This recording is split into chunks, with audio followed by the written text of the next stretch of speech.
hushed tones and whispered warnings, parents tell the terrifying tale of the Blue Star tattoo. This urban legend claims that beneath the guise of innocent, temporary tattoos lurks a deadly trap, a means of luring children into a nightmare from which they might never wake. Stories circulate of these small, colourful tattoos, often with a single bright blue star, handed out near schools, parks, or community centres. They look harmless, playful even, but these seemingly cheerful designs hide something dark. According to the legend, these tattoos aren't just stickers. They're laced with LSD, designed to seep into a child's skin upon contact, triggering powerful and horrifying hallucinations. The children are left defenceless, their minds plunged into vivid, chaotic visions as the drug takes hold, warping reality into terrifying shapes and colours. Rumours say the drug leaves children not just disoriented, but addicted, trapped in a cycle of hallucination and despair. Some tales are even darker, warning that children who come in contact with the Blue Star tattoo are never the same, scarred by visions they can't shake, haunted by shadows only they can see.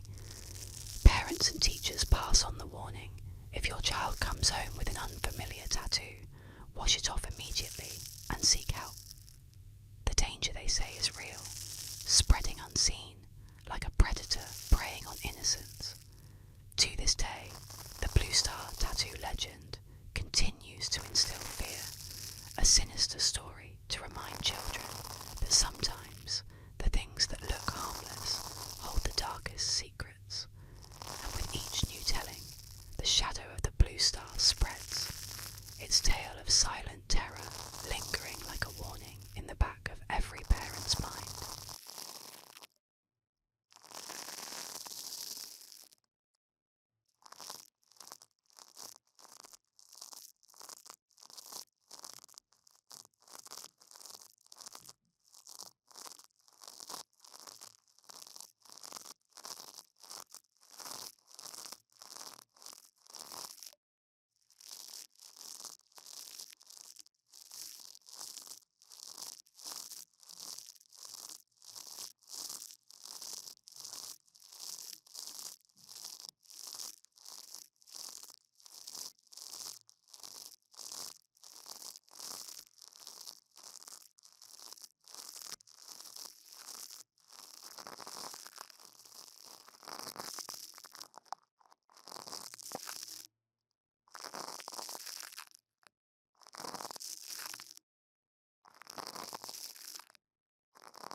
In the shadowed alleys of Greenock, Scotland, lurks a figure known only as the Catman, a creature half hidden in mystery and spine-chilling whispers. Since the 1970s, stories of this eerie figure have crept through the town, haunting those who hear them. They say he moves like a ghost, a filthy, gaunt figure with wild eyes that gleam with something both human and unearthly. His hands, calloused and dirt-streaked, reach out to catch his prey, rats, which he devours with chilling primal hunger, blood staining his fingers and lips. But it's not only his taste for rats that stirs terror. The legend claims he lives among wild cats, moving silently alongside them as though he were one of their own. The cats accept him, even protect him, slinking through the shadows as his ghostly guardians. Locals swear that on quiet nights, you can see him crouched low, his face barely visible in the dim light, with wild cats prowling around him in a tight, watchful circle. Rumors say that if you lock eyes with the Catman, you'll feel an unnatural chill, as if he's peering into your soul. Some claim he was once a normal man, driven mad and feral by a life of solitude, or perhaps a restless spirit bound to Greenock streets. Many who have dared to approach him in those dark alleyways have quickly turned back, too shaken by his hollow gaze, feeling the weight of something ancient and unbroken. To this day, people pass the alleys of Greenock with hushed steps, casting wary glances into the darkness, knowing the catman might be watching, his eyes glinting in the night, waiting, forever lingering in the shadows, more ghost than man, bound to the darkness alongside his feline companions.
In the heart of Iowa City's Oakland Cemetery stands a figure cloaked in darkness and mystery, the Black Angel, a towering bronze statue that looms over the grave of Teresa Feldwert.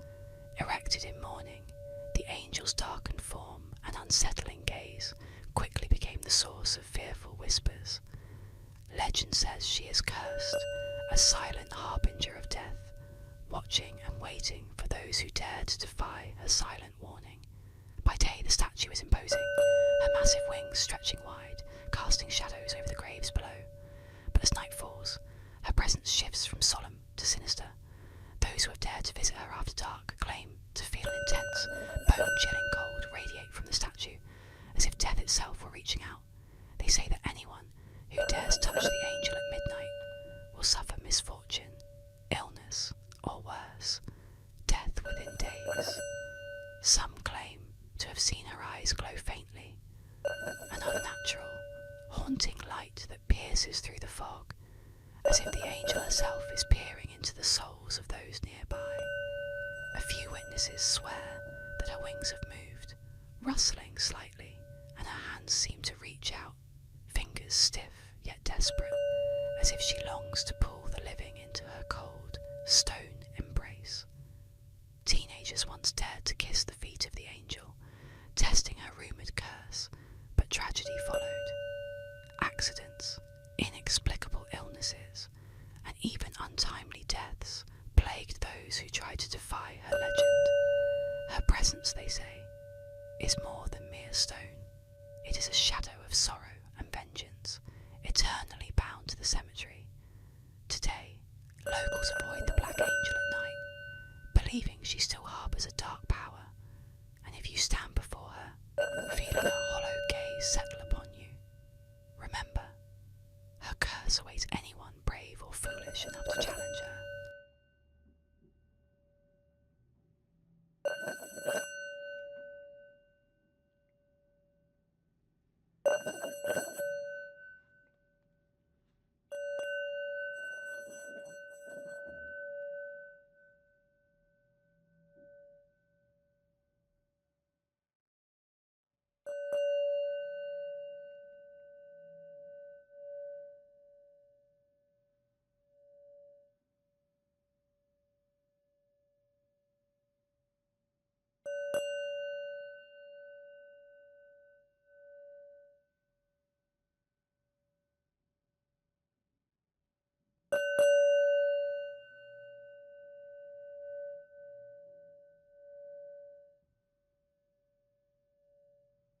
In the shadowed expanse of Druid Ridge Cemetery in Pikesville, Maryland, a cold, dark statue loomed, a spectral figure known as Black Aggie.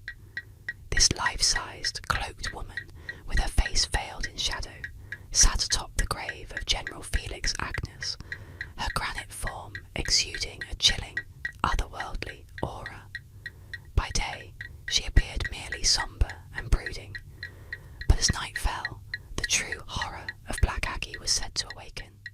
Legend tells that Aggie's eyes glowed red after midnight, casting an eerie light over the tombstones, watching anyone foolish enough to linger after dark. Locals swore that the air around her turned deathly cold at night, as though she was drawing warmth and life into herself. Whispers echoed through the town that those who dared meet her gaze would be haunted, plagued by nightmares so vivid they left physical marks, scratches, bruises, inexplicable chills that never went away. Daring teens tested the legend, sneaking into the cemetery to touch Black Aggie's cold stone feet, but few made it close without recoiling. Those who reached out to touch her swore they felt Aggie's granite hands shift, her fingers stretching toward them, or the faint press of invisible hands gripping their shoulders, holding them in place. One night, a young man dared to spend the night under Aggie's watchful stare. At dawn, he was found frozen in terror, his face twisted in a silent scream. Rumours claimed that Aggie had drawn the life from him, leaving him nothing but a hollow shell. Today, Black Aggie is gone, removed from Druid Ridge Cemetery, but those who remember her say that if you wander near her former resting place on a moonless night, you might still feel her icy stare, hear the whisper of her stone skirts brushing against the earth, a reminder that her spirit lingers, waiting for the next soul to test her curse.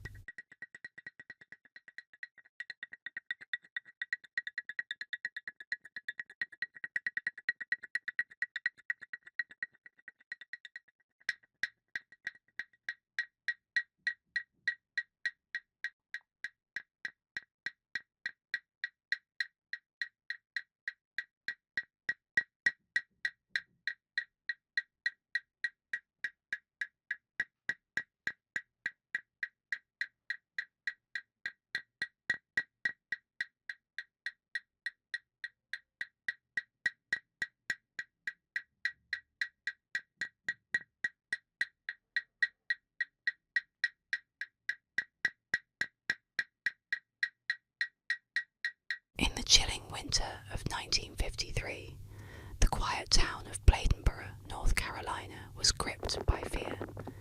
It started with a single grisly discovery. A family dog, its body drained of blood, left lifeless on the icy ground. The town whispered of a shadow in the woods, a monstrous creature with eyes that gleamed in the dark and fangs sharp enough to tear flesh like paper. They called it the Beast of Bladenboro, or more hauntingly, the Vampire Beast. Each night, the body count rose. Livestock and pets were found slaughtered, their corpses mangled, throats punctured by jagged teeth. The beast struck with silent, brutal efficiency, leaving trails of blood-soaked snow, yet no paw prints or clues. Locals reported glimpses of a hulking, cat-like creature, its coat a menacing shade that seemed to meld with the shadows. Its movements were swift and unnaturally smooth, stalking its prey with the calculated precision of a seasoned predator. Panic spread, and townsfolk gathered rifles and flashlights, forming hunting parties to track the monster. But the beast seemed to toy with them, vanishing like a spectre before they could close in. At night, they heard the eerie, guttural growls echoing from the woods, chilling them to the bone. Hunters claimed to feel eyes watching from the darkness, as if the beast was studying them, mocking their futile efforts. Days turned into weeks, and the carnage continued. The town became paralysed, gripped by the terror of something unseen but all too real. Then, as abruptly as it had come, the creature vanished, leaving Bladenboro haunted and scarred. To this day, on the coldest nights of winter, when the wind howls through the trees, they say you can hear the faint growl of the Beast of Bladenboro, lurking just out of sight, waiting for his next hunt.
They say it happened on a calm, clear afternoon. An unsuspecting scuba diver plunging into the depths of a peaceful lake, unaware of the nightmare lurking above.